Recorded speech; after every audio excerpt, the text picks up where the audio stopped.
today we are looking at one of the key things in job application. One of the key things in job application. This is very important if you want to apply for um, visa sponsorship job online. This is one of the key things, and failure to go by the standards that they are looking for, it will be very difficult for you to get job offer. So today I am going to take you through how to draft standout CVs, how you'll be able to write standout CV for job application, being it Europass, being it Canadian standard, being it UK or US standard. So this is what we are going to look at today. So we'll be looking at the sessions involved, and we'll be looking at things that you should include on your CV if you are going to apply for job overseas. So if today is your first time meeting me, you're welcome, and please do well to also share this live to your friends so that they also get to know this important information that I'm going to share in this live. All right, and also if you're looking for starter CV for your job application, if you're going to apply for job and you're finding it difficult to write a starter CV, you can check the tag product in this video, or you can check the description. I've pinned a link to my shop. Okay, so you can order it from my seller shop, or you can also order it on YouTube. Okay, so just get copy from my shop so that you'll be getting job offers. All right, so without me wasting your time, let me take you straight to um, the steps involved. So the first thing, sorry, just seconds.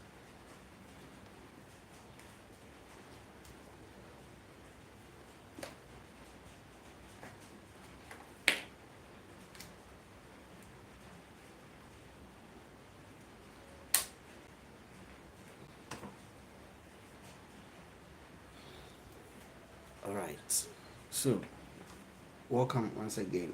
So the first thing that we will look at is steps by step guide to write a standard resume. So with your resume, these are the things that you should have in the first section of your resume. So we have the contact information. Now, with the contact information, these are the things that you should include at the contact information. So make sure you include what I am going to share with you. So with your contact information, you should have your name. Your name should be there, and you should also have your email address. That is your professional email address. Professional email address. So let's say my name is Isaac Asare. So if I want to create a email address for my job application, I need to make sure that I'll use my name as um, my email address. Let's say I can say it's like Isaac Asare at gmail.com. Okay, so make sure that you have to get a professional email address for your job application or for your CV. You don't have to use your nicknames and others when um, writing a CV. So make sure you use professional email. Don't include nicknames on your email. Then you need to also make sure that your phone number. So once you are applying for overseas job, that is job outside, you need to make sure that you include the country code. Okay, so you include the country code. Normally our phone number start with 0205 or 06. So you have to make sure that you add the country code. So I am in Ghana, so it should start with +233. And if you're in Nigeria, make sure that you also uh, include the country code at the initial. Just erase the zero and put in the country code there. And if you have social handles like LinkedIn profile, you can also include it on your CV. All right. So these are the contact information that you should have on your CV. Now let's move on to section 2. Now the section 2 has to do with your professional summary or the objectives. So what is a professional summary? Now under that particular column, you need to that is explain briefly overview of your experience. Okay, so you just have to brief explain your experience, your skills, and career goals. Okay, so it shouldn't be in more sentence. It should be at least 2 to 3 sentences. 2 to 3 sentences. So you just have to make sure you go by that. That is your professional summary. Briefly explain your experience. So you can say experience teacher with, let's say, 3 years of experience in classroom teaching students of maybe age 6 to 12. Then you just have to state your briefly, just brief them with the experience. Then section 3.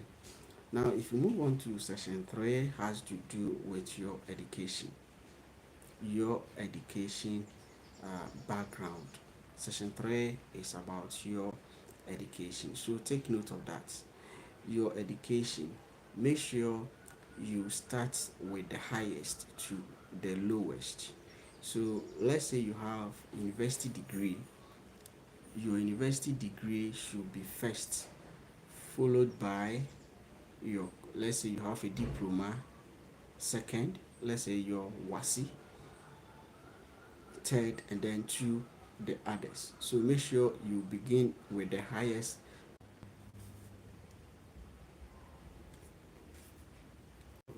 You need to enter the name of the institution. Okay, you enter the name of the institution and then year that you completed. Okay, then you enter the course you did. You need to make sure you state the course. So months and then year that you attended, and then the month and year you completed, or your graduation date. So you need to do that for um, all the educational qualifications that you have. Now section 4, that is your work experience. Now in this session, this is where you are going to list all the companies that you have worked with. Let's say you are applying for um, let's say teaching job, all right, and you have been in different schools. So this is where you are going to list your experience. Okay, so list relevant chronological work experience, most recent first. So when listing your work experience, your current job should be the first one. So you're applying for a teaching job and you are teaching at the Opokuwari Senior High School. So you state Opokuwari Senior High School, okay, as the employer, and you state the date that you started working at the Opokuwari Senior High School. If you get a template, you'll be able to get what I'm saying. You just have to key in your details. Okay, so you stated the month and then the year you started working there. Okay, then the next thing is your job description or your job title. Now, your job title, are you a teacher? What type of teacher? Are you a class teacher? Are you subject teacher? Okay, so you specify your job title. If you are going to apply for care job, are you a senior carer? Are you care assistant? Are you health support worker? If you're applying for let's say construction job, construction worker, construction laborer, so indicated your job title, and then you list the job responsibilities. You list your job responsibility in bulletin form. In bulletin form, okay. So you need to make sure that you bullet it. Let's say first bullet, as a teacher, I do prepare lesson notes and deliver the lesson. So if you are a care worker, what are some of the duties of the care worker? If you're a construction worker, what are some of the duties of the construction worker? And the most effective way of doing this is to just go to the company's website, the company's where you want to submit your application. Go to the company's website and read about the job description. You'll be able to see what the employer wants you to do. Okay, so you need to make sure that you take the job description, the duties that you are going to do, and then you just have to put it on your CV. This will show the employers that you have experience in what they are looking for. All right, so that is it for the job description. So let's say you have worked with different organization or different companies. What you have to do is that you take them one by one, state your job title, and all the companies that you have worked must relate to the job that you are going to apply for. If you are going to apply for construction worker job, but you have experience as a teacher, don't include your teaching experience on construction worker job CV. If you are going to apply for caregiver job and you have experience in cleaning, don't include it. Okay, make sure you include only relevant experience. Relevant experience means that experience that relates to the job that you are going to apply. So take note of that. If you're applying for teaching job, make sure all your experience is about teaching. If you're applying for care job, make sure all your experience is about care job. Don't mix the experiences. That is one of the key things that you need to take note of. Then section 5 will has to do with your skills. Skills. Now with the skills, we have the hard skills and we have the soft skills. Let me take you to let me give you one example. If you are writing resume for, let's say, teaching job, just relate it to the job that you want to apply. What are some of the technical skills or the hard skills? As a teacher, you will teach, you will prepare instructional materials, you will mark, you will evaluate. These are the hard skills, the duties of the job. The soft skills has to do with being punctual, okay, um, being regular, okay, having let's say communication skills. All right, so you have to make sure that you blend them at least 8, so you can get about 5 of the hard skills and let's say 3 of the soft skills on your resume. So make sure you go by that. Let's move on. So example of the soft skills here, we have the communication, teamwork, leadership, and stuff. These are the soft skills. Okay. Now let's move straight to section 6. Section 6 has to do with the achievement and award. So if you have some achievement, if you have been given some award, okay, so you have to make sure you include it. You need to make sure you have it there. You have your achievement. Let's say you were given some award, you were given some best teacher or best carer or best nurse or best construction worker in one of the companies that you worked for. You need to make sure that you include it there. The next thing that you can also include on your resume is volunteer or relevant extracurricular activity. Let's say you have done some volunteering work that relates to that particular job. You can also include it. Okay. Now, briefly description of relevant volunteer or extracurriculum activities. So it's for a teacher, and if you want to write this, let's say you have some extracurriculum activities like maybe you were a football school team coach, you were let's say cultural coordinator or whatever. You need to make sure that you include all these things there. Now the next session, that is the session 8, we have the references. References. So you need to make sure you provide at least 2 to 3 professional references, and this is optional. This is optional. You can decide to leave it, and you just indicate references, and then you make it available upon available upon request or available on request. Or you can decide to collect the information of your references and put it on the resume.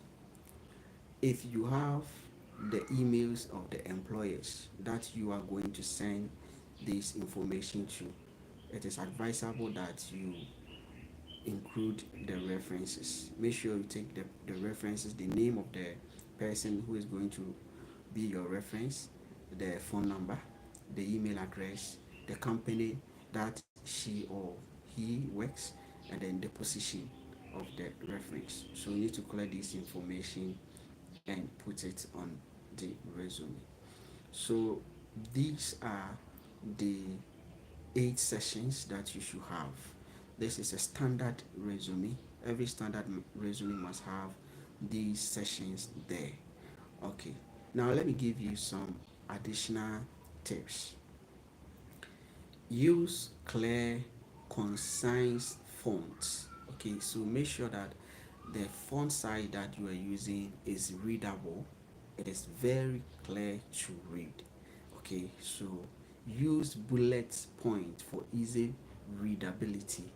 Make sure whenever you are writing your job description or your duties, you have to bullet it. Okay, so that it will be easy. Keep resume to 1 to 2 pages. Make sure your resume is not more than 2 pages. If you write your resume and it's more than 2 pages, make sure you do it again at least 2 pages. 1.5 page, one, or 1.5, or at least two. At most two. Yes, let me make it at most two, at least 1.5. So take note of that. Don't make your resume to be 3 pages and stuff. 1 to 2 pages is enough. Tie resume to specific job application. So as I said earlier, make sure the resume relates to a specific job. Don't mix your resumes. Don't mix your resumes. I have experience as a teacher. I have experience as a cleaner. I have experience as a construction worker. No.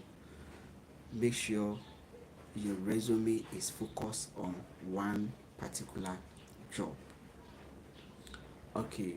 Make sure that you use correct grammar and you avoid spelling error. Okay. Make sure you use correct grammar. Make sure that your grammar is good and it is free from errors. Another tip that I want to share with you: whenever you are writing the duties or your responsibilities for the current job, make sure it's in present tense. But with your previous jobs, with the previous job, make sure it is in past tense because you have done it already. And the one that you are doing, you are currently doing it, make sure that your responsibilities are in current form. Okay, so let me give you another thing. These are the things that you should avoid when writing your resume. Avoid these things. One, don't include your date of birth. Don't include your date of birth. Don't include your marital status, whether you are married, single, widow, don't include on it. And also, don't include the number of children that you have. If your resume or if your target country is UK, US, Canada, don't include your picture on the resume. If you if you include your picture on it, automatically it is going to be disqualified. If your target is Canada, US, UK, no picture on the resume. But if you're doing for Europe, Europass, okay, the European countries, Spain, France, Germany, and then the other European countries, you can have your picture on it. If you're doing for the Gulf countries, Dubai, and then Qatar, and then the stuff, you can have your pictures there. But if you're going for Canada, US, UK, don't include your picture on the resume. All right. So these are some of the things that you need to make sure you have it on your resume, and then the things you shouldn't have it on your resume. So at this point, if you have question, you can just leave it so that I can answer you. And if you're looking for CV, if you want me to draft one for you, if you tap this line, so okay, so I so if you want me to draft or if you want me to write a resume for you, you can just check the description to I have links there. Just tap on it. It will take you straight to my seller account or my seller shop. You can book it from there, and I'll be able to get you nice drafted CV for your job application. Now, thank you for passing by. Thank you for passing by. See you in the next video. Bye bye.